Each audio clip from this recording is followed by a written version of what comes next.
Welcome to the Great Detectives of Old Time Radio.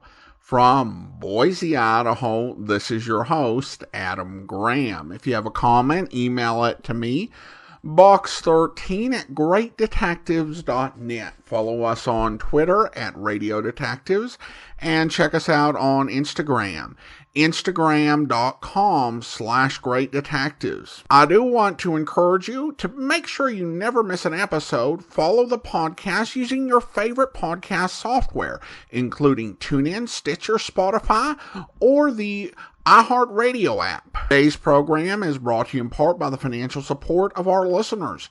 You can support the program using the Zelle app to box13@greatdetectives.net. Also, if you are watching it on YouTube, you can donate directly by sending a super thanks using the $sign located right on the viewing screen. Now it's time for this week's episode of Dangerous Assignment. The original air date is September the 29th of 1950, and the title is Forged Identification Papers Ring.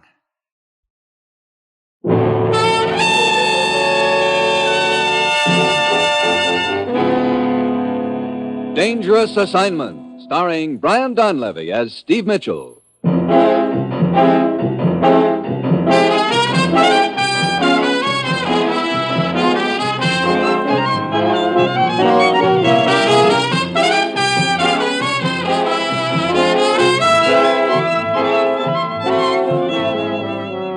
Yeah, danger is my assignment. I get sent to a lot of places I can't even pronounce. They all spell the same thing, though, trouble. But when I walk into the commissioner's office, I don't realize this assignment's going to wind up with me staking my life on a bluff, and then finding out, much to my surprise, that I wasn't bluffing at all.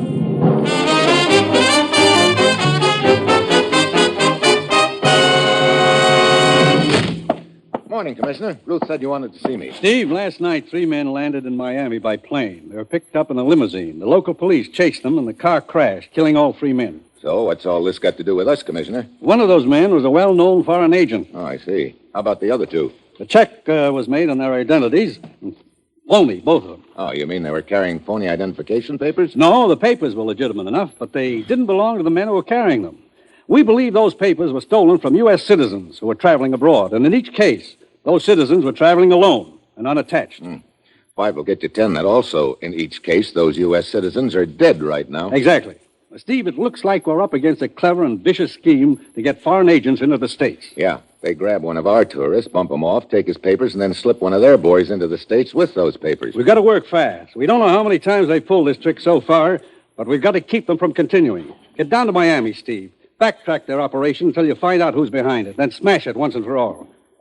Well, I said, you've got your assignment. Good luck.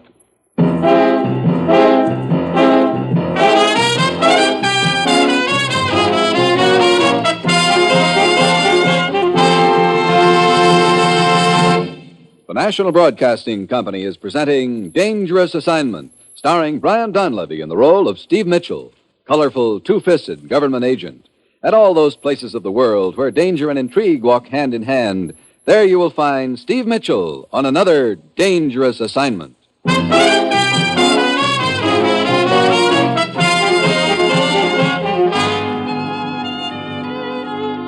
Well, ordinarily, there's nothing I'd like better than a trip to Miami, but from the look on the commissioner's face, I've got a strong hunch I won't be spending my time water skiing through a blue lagoon with a beautiful doll perched on my shoulder.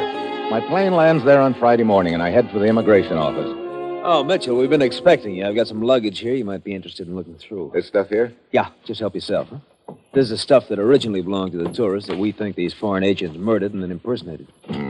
Routine stuff. Clothes, curios. Yeah, that suitcase that you're going through now belonged to a Harold Davis. Yeah, according to my information, 3 guys landed here in Miami and were whisked away in a limousine. Yeah, that's right. When their car crashed, they were all killed. And that's where we recovered this luggage and those identification papers.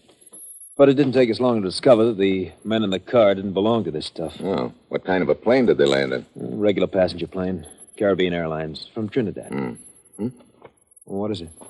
Hey, this picture here in the suitcase. Is this the real Davis? Yeah. Yeah, it's Davis, all right. Or maybe you should say it was Davis. That girl with him in the picture, it's not bad. Not bad at all. You say the guy who was impersonating Davis flew in from Trinidad, huh? Yeah, that's right. You think that this picture was taken there? I know it was. I recognize the hotel in the background. Oh. Well, in other words, this picture shows that the real Davis was in Trinidad. But the man who flew up here from Trinidad wasn't Davis. Well, that means that... That means that Trinidad is my next stop.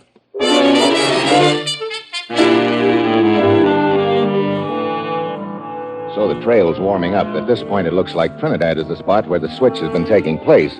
I realize I've got to operate undercover and fast. So far, we've managed to keep that auto crash in Miami a secret, but it's only a question of time before the outfit that's running the racket finds out we're on their trail, and when they do, they'll drop their quaint little habit of bumping off tourists and concentrate on bumping off the guy who's after them, namely me.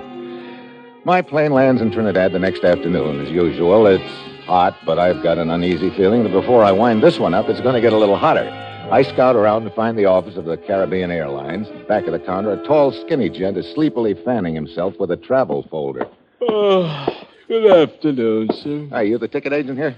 Yeah. What charming and delightful spot in the Caribbean do you want to fly to? You sound bitter.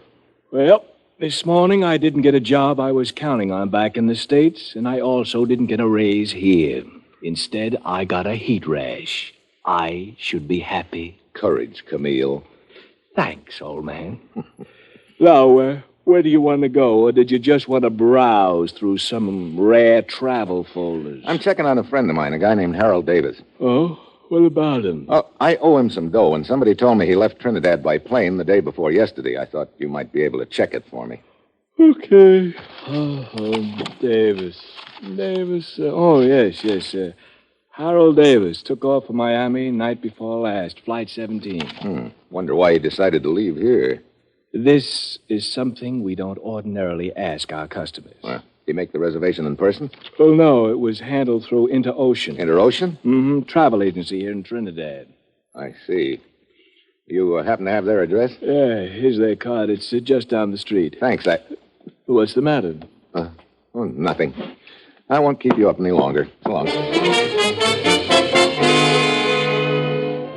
What snapped me into action is a girl walking along the sidewalk outside the airline office. I only get a brief glimpse, but it's enough to tell me that that's the same girl who posed with the real Davis in that picture I found in the suitcase. I go outside and follow her down the street. A few doors down, she turns into an office, and that's where I get my second surprise, because there's a sign on the door, Interocean Travel Agency, the outfit that's been booking passengers on Caribbean Airlines. Now I know the trail's heating up.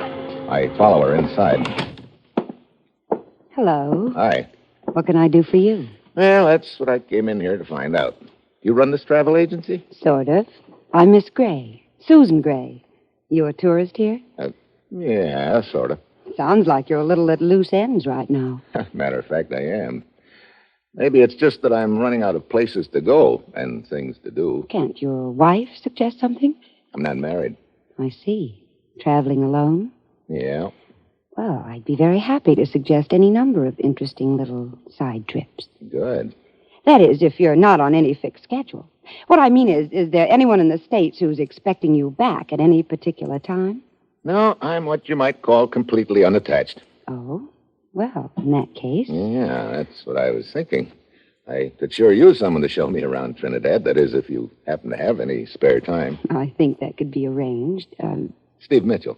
Okay. Tell you what, Steve. I'll try to line up a little trip for you. Then we can talk about seeing some of the sights around Trinidad. Where can I reach you? Hispaniola Hotel. I'll be hearing from you then, Susan. Yes, you will, Steve. And very soon.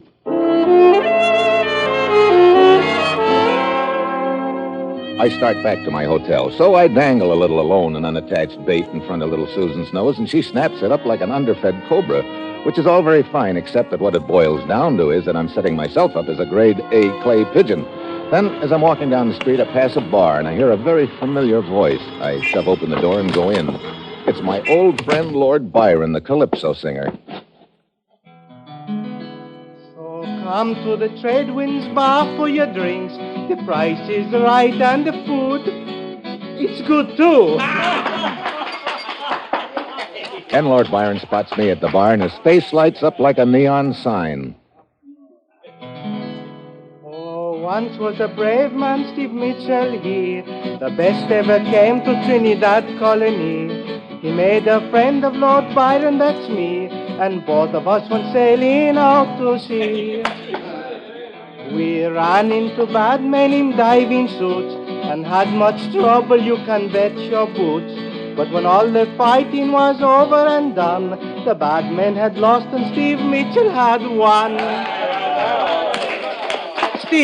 Steve Mitchell. Hello, Lord Byron. Hey, look, thanks for the free publicity, but I just assumed that nobody knew I'd ever been to Trinidad before. But why, Steve? At present, I'm making like a typical tourist. Oh, you're after someone again, Steve? That's right.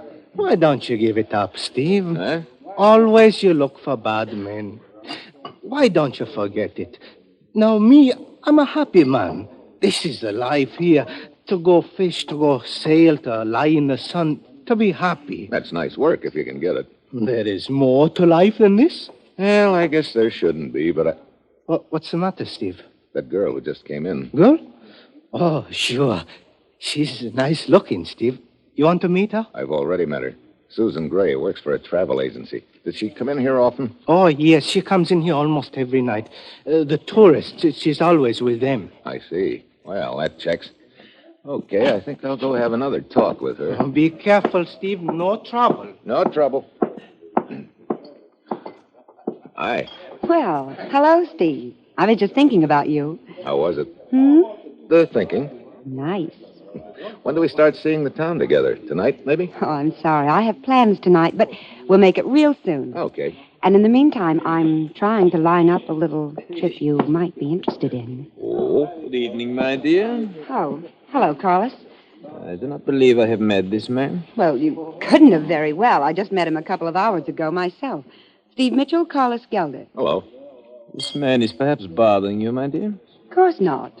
He seems to be presuming upon a very short acquaintance. Look, Buster, is there any law against talking to a girl in a bar? In this particular part of the world, there are many unwritten laws covering various subjects. Oh, what subjects, for instance? For instance, you. Carlos, please. Just a minute, Susan. Okay, Gelder. Just what are those unwritten laws covering me? The same which apply to anyone who seeks to tread on forbidden ground. I could take that either of two ways. You may choose whichever you like, but just be certain that you do take it. Okay, for the time being. And I can assure you I am not talking in terms of the time being. Yeah. See you later, kids. Steve, I'm sorry. I'll get in touch with you later. So, Steve, she's a popular young lady. Too popular, Lord Byron.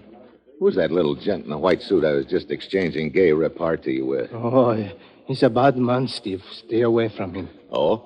Carlos Gelder. He's a very powerful man. What's he do? No one knows. But in Trinidad, his name means trouble. I see. He and Susan seem pretty thick. One trouble plus one trouble. Is double trouble. Hey, wait a minute. They're leaving together. No, Steve. Yeah, I know. No trouble. See you later, Lord Byron.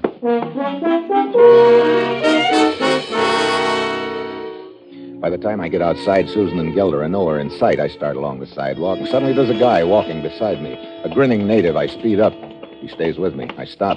He throws a shoulder into me and sends me lurching into the alley. I whirl around. There's another guy in the alley waiting for me, also with a big grin on his face. And in his hand is a wicked-looking knife with a spring blade. He edges towards me quietly, the knife held low and pointing up. The first guy is somewhere behind me. I flatten myself against the wall and wait, watching the knifer's eyes. He starts to jab. I swing my butt. The knife goes flying, but the guy just keeps grinning and moving in. I dive to the end of the valley, but the first guy jumps on me. I give him a left, but too late. They're both swarming all over me. One of them pins my arms. The other starts working me over. He's doing a good job on me. Body punches, enough to hurt, but not enough to knock me out. After what seems like an hour, I guess he gets tired. He winds up and lets fly with one to my face. And that does it.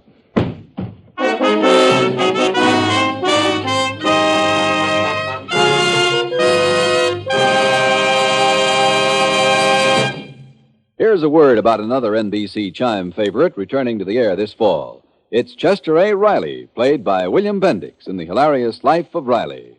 Riley will be back over most of these stations just 1 week from today. Chester may not be the combination of lady killer, star athlete, and mental giant he thinks he is, but Mom, Babs, and Junior love him anyway.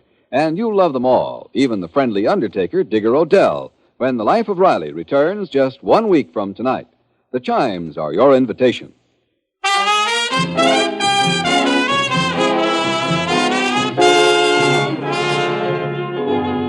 Now, back to Dangerous Assignment and Steve Mitchell.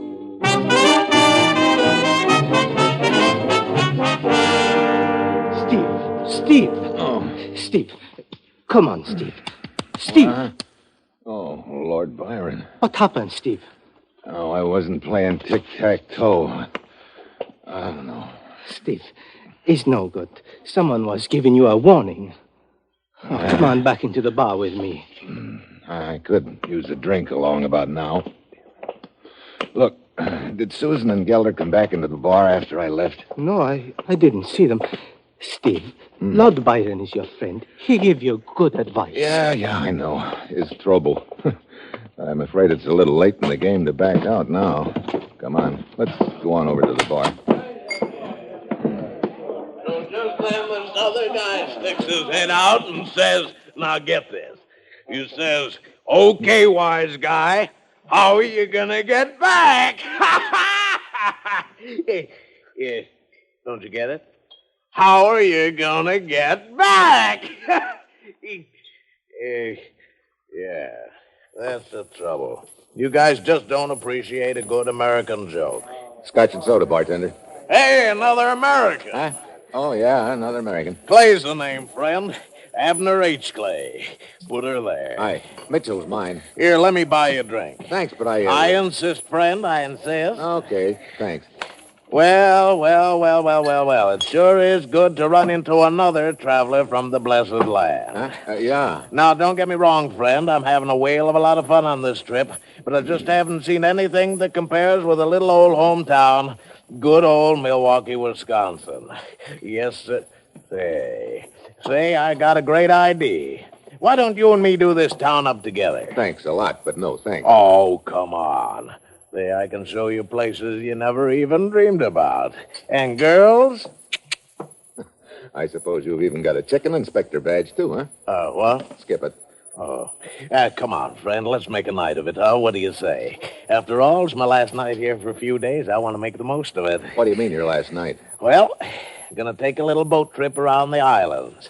We shove off first thing in the morning. We? Just small party. About 3 others, I think. Just a minute. Are you, by any chance, traveling alone, Clay? Alone? I sure am.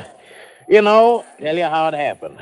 I was sitting there in my office in Milwaukee 3 months ago, and I suddenly said to myself, Abner, my boy, what you need is a vacation. So, here I am. I see. And this little boat trip you're leaving on in the morning, mind telling me who arranged that for you? Not at all, my friend. Interocean Travel Agency, right here in town. Hey, there's a little lady there who is just... Susan? Yes. You know her? Slightly. Oh, she's sure been mighty sweet to me. I don't doubt it. Oh, come on, friend. Why don't you change your mind and make the rounds with me tonight? I just did change my mind. Let's go, friend.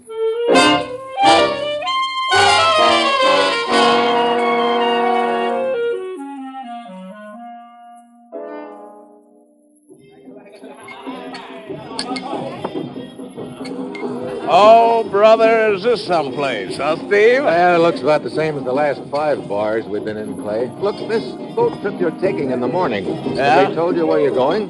Oh, they said we'd poke around a few little islands in the out-of-the-way places. Uh-huh. I suppose you're taking all your luggage and papers with you? Well, that's right. Matter of fact, they told us to be sure and bring them. Oh? Well, they said we might stay longer than we expected if found places we like. I see. Look, Clay, What's the matter, friend? Somebody just walked in. Huh? Oh, it's Susan. Hey, Mitchell, I got a great idea. Why don't you come along on this trip, huh? Oh, I don't know. It's pretty short notice. Well, Susan? Oh, well, it's Mr. Clay and Steve. Hello, Susan. I'm glad I ran into you again.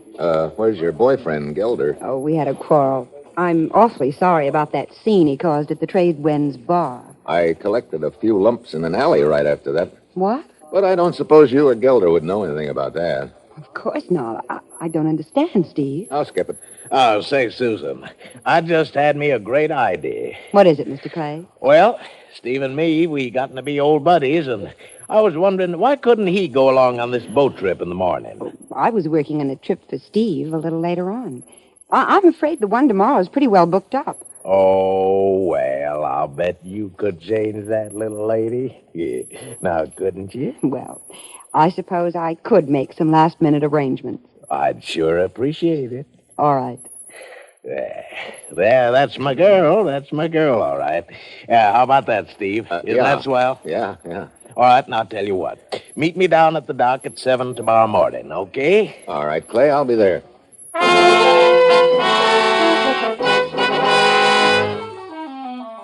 Well, things are turning out a little differently than I'd bargained for. I'd figured on having more time to find out a few things about the Inter-Ocean Travel Agency before I took one of their little trips. But now here I am, scheduled to sail in the morning. I'm not sure I like it, but I don't have any choice.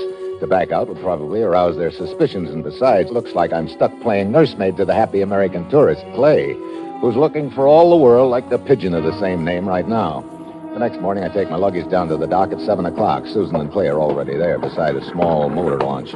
Morning, Mitchell. Hi. Come on board, Steve. Okay. Yeah, where are all the other passengers? They should be along any minute. How many are there? 3. Oh, great morning for a trip, huh? Yeah, but how about this boat? It doesn't seem to look big enough for much cruising. Oh, this is just a launch that'll take you to an island down the coast away. You'll pick up the cruise boat there. I see. Oh, here comes one of the other passengers now. No, I guess it isn't. Hey, it's that Calypso singer. Huh? Hey, Lord Byron. Oh, Steve, What's the matter, Lord Byron? nothing. I came down to give you a goodbye serenade. Oh? Well, you really get service, Steve. Yeah, so it seems. Now, where else could you find atmosphere like this, huh, friend? Okay, let her go, Lord Byron. Oh, Steve Mitchell came down to Trinidad and met a girl who sure made him glad. She worked for a travel agency and arranged little trips for a modest fee. Well, thanks for the plug. Then Steve met a tourist in the bar last night who took him around and showed him the sights. But poor Steve Mitchell, he doesn't see that the tourist owns a travel agency. Well, a happy trip, Steve. Lord Byron, come on back here. But you see, I've got to... You're not going anywhere, friend. Come on, Right. get in the boat. Move! Very well. Well, thanks for the try anyway, Lord Byron. Sure, Steve. Okay, Susan, shove off. What about the other passengers? We can't wait for them now. We'll take care of these 2 birds first and then come back with the others. Get going. All right. You've been the big boy in this deal all along, Clay, huh? I sure have, friend. Well, I guess congratulations are in order. That's quite an act you put on, being the great American tourist.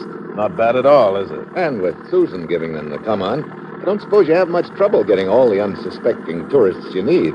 We haven't had much trouble so far, and that's the way we're going to keep it. You mind telling me where we're going? Not at all, friend. Tobago Island, a little way down the coast. But you know, really shouldn't matter much to you where you're going. Because I'll tell you something. You and Lord Byron aren't coming back.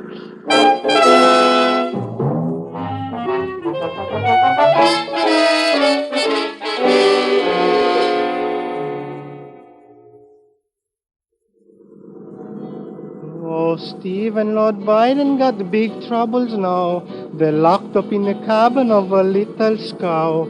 The bad man tell them they're holding the sack. They go to an island, but they don't come back.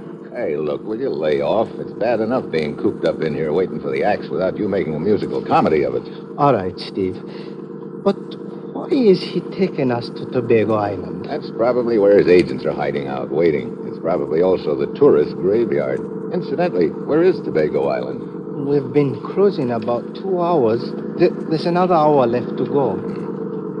Well, wait a minute. We're turning and slowing up. I'm going to take a look out the portal. Hey, I thought you said it was another hour to Tobago Island. That's right, Steve. Well, don't look now, but there's a little island right in front of us. What? Yeah, and we're heading toward what looks like a little abandoned dock. Let me see. It's not Tobago Island. It's San Miguel. Wonder why the switch. You familiar with this island? Sure, Steve. Deserted island. I was here once. All right, friend. I'll on deck. I thought you said we were going to Tobago Island, Clay. We were. But Susan and I got to figuring. Maybe you were a little wiser to our operation than you've been letting on. I still don't get you, Clay. Maybe you already knew Tobago Island was our rendezvous point. Maybe before you came down to the dock this morning, you arranged to have a little help show up there. All right, come on ashore. Seems to me you're giving me a lot of credit, Clay. Well, I figure it's always safer to overestimate the opposition than underestimate them. So Susan and I spotted this little deserted island and figured it'd be a convenient place to stop for a while. I will lead the way. There is no trail. Just don't get too far ahead of us. You've got the whole deal figured out, haven't you? I sure have, friend. Look, it seems to me you're taking care of Lord Byron and me the hard way. You could have tied us up and thrown us overboard. No. There's always the chance your bodies would start drifting around and be discovered. Much better to have you safely buried in the ground. I see. Just like you did with the other tourists, huh? You catch on quick, Mitchell. This underbrush is pretty thick. Follow closely in my tracks and you will have no trouble. Hey, he's an obliging guy all of a sudden, isn't he? Yeah, I don't get it. Well, here's a little clearing. Yes, this is where we stop. All right, it's as good as any. So this is the last stop, huh? For you and Lord Byron. For all of us. What do you mean? This San Miguel Island is a very bad place. What are you talking about? Steve, you've heard the legend of San Miguel, haven't you? Legend of it? Oh, yeah, why, sure. It's supposed to be a pretty bad place, isn't it? Yes, a very bad place. Look, bluffing's not going to do you two any good now. It's no bluff. I will tell you the story of San Miguel. Oh, once came a man to this island here. He built a house and he built a pier. Then he walked into this jungle so nice and green, and never any more was he seen. Look, what are you giving us anyway? It's the truth, Susan. I remember it all now. The ground opened up and down he went. The earth closed over him without a dent. But on some nights you can still hear him say, from San Miguel Island, stay away. All right, that's enough of your silly songs. It's not a silly song, Clay, it's truth. All over the island, quicksand. Quicksand? Sure, that's it, quicksand. The whole place is quicksand under it. Every once in a while, the crust over it collapses. All right. I said cut out the fairy tale. It's no fairy tale. Look, Lord Byron's the only one who knows where to walk safely. You kill us, and you'll never make it back to the beach. Clay, what if he's telling the truth? They're not telling the truth. I tell you, they're bluffing. What was that? Probably a hunk of ground collapsing. Shut up, Mitchell. It's just an animal of some kind. Was it? There it is again. Where did it come from? Came from right over there. Thanks for turning your head away. Let go of me, Mitchell. Drop that gun before I break your arm. So, the quicksand story was a bluff. Sure, and it worked. Lord Byron sharpened that figure. Now, drop that gun. That's better. I'll get it. Oh, no, Susan, I'll take the gun. Clay, come back here. Let him go, Steve. Let him go, you crazy. Clay! Now he's out of sight. You will not go far, Steve. What?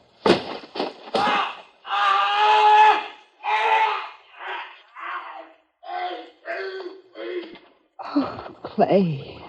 What happened? Don't move anyone. But what happened to Clay? He's gone.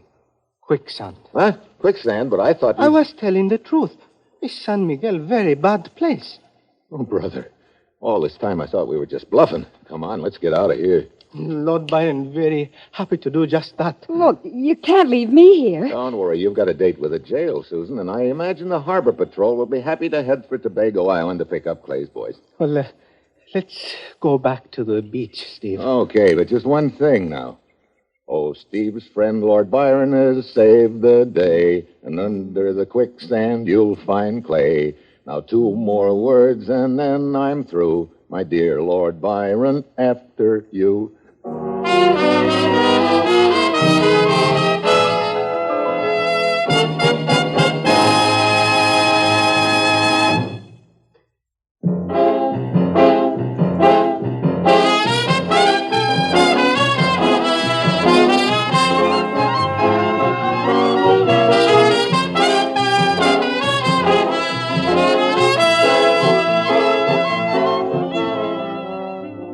Dangerous Assignment, starring Brian Donlevy as Steve Mitchell, is written by Bob Reif and Adrian Jandot, with music by Basil Adlam, and is produced and directed by Bill Karn. Be with us again next week at this time, when Brian Donlevy, starring as Steve Mitchell, will embark on another Dangerous Assignment.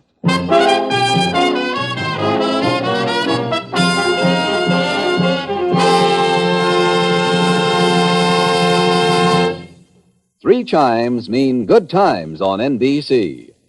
Saturday night chimes mean Dennis Day and Judy Canova.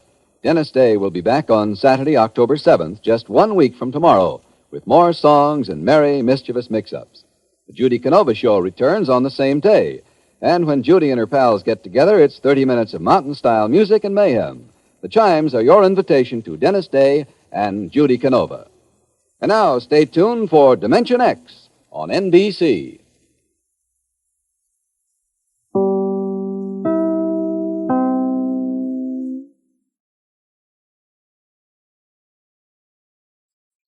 Welcome back. Well, this is the first time on Dangerous Assignment that we've heard the return of a recurring character. Even on The Man Called X, no one really recurred other than perhaps Pagon's relatives, which may indicate that there were a lot of listeners who enjoyed the episode in which Lord Byron first appeared, or perhaps that either writer or actor just wanted to do more. Either way, it was nice to have him back, and nice to have a little bit of continuity. And I did my best not to spoil the surprise. I actually thought that Steve's conversation with Lord Byron in the bar was a much better tease scene than the one with him talking to the guy in Miami, but we used the one with the guy in Miami, so we didn't spoil that for you. William Conrad is back again as the Heavy and does a good job with a couple of different voices. We get a nice example of his range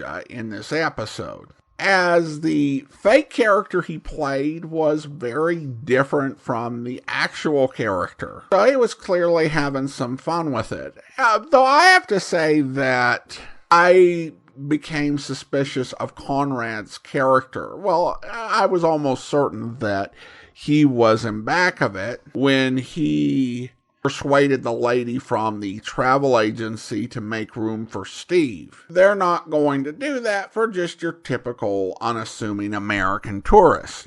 But at last, Steve didn't get it, so that left it up to Lord Byron to try and bail him out. It was a risky tactic, but I think Lord Byron had to be betting that he would get a little bit more time to make his escape, as the criminal would be stunned by the fact of having the finger put on him with a Calypso song. I mean, for many criminals, that would take a few seconds to process. There'd be plenty that'd be like, wait, what just happened here?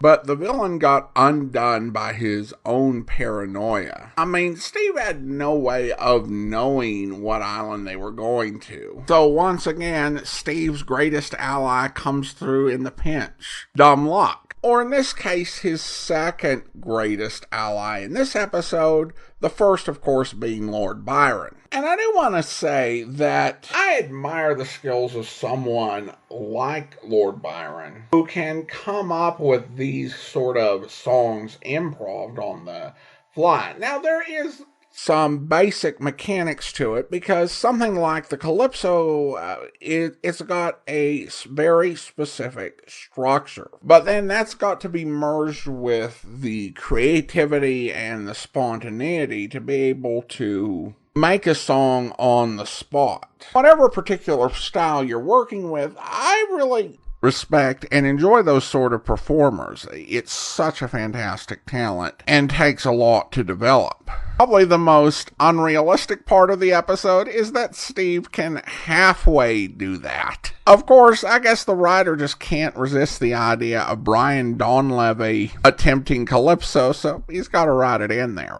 I found myself wondering about the line, "Courage, Camille," that Steve spoke to the guy at the travel office. That actually came from a play by Alexander Dumas, Camille, the Lady of the Camillus, which was written in 1857. More relevant to Dangerous Assignment, Bob Hope delivered the line in the comedy film The Ghost Breakers in 1940. So the line had a resurgence of popularity and pop culture relevancy that would make it a fitting choice to include in a radio program. All right, well, listener comments and feedback now. And we have a couple of comments on YouTube regarding the episode Get Gouda Before the Gun Runners. Eileen says, it makes no sense to sneak into someone's closet in a hotel and wait for the hero to show to then shoot them. My husband shook his head at that. Well, Eileen, I can definitely understand the reaction. I think the only way that it would make some sense is if you're trying to frame the hero and you know the hero is going to show up. And apparently that was the case in that particular episode. And that's what they ended up trying to do to Steve. It's a very high-risk gambit, so if it pays off, you may end up making the United States look even worse. I think there was some logic in it. Then we have a comment from a listener, I believe Ronser, and he writes, so how long was National Wheaties Week? I guess General Mills could declare any week Wheaties Week so they could invite us to buy as many packages of Wheaties. Wonder if an ad campaign like that would work today. Well, thanks so much for the question. My cynical initial answer was that Wheaties was wanting to make National Wheaties Week like a lot of folks want to make Christmas. You know, you keep the spirit of it all year. But I decided to do some more actual research into it, rather than just being snarky about it. And I searched for National Wheaties Week and found out that you are not the first person to notice how interminable National Wheaties Week was. Someone mentioned it in a Facebook group in 2019. Then I opened newspaper.com and searched for 1950 National Wheaties Week. And what I found is that there were advertisements for National Wheaties Week in newspapers for the entire month of August. But it did seem to be scattered throughout the month. Found a page from the Pocono Record from August the 8th of 1950 that says, take Dad to the ball game. Wheaties present Father and Son's Night.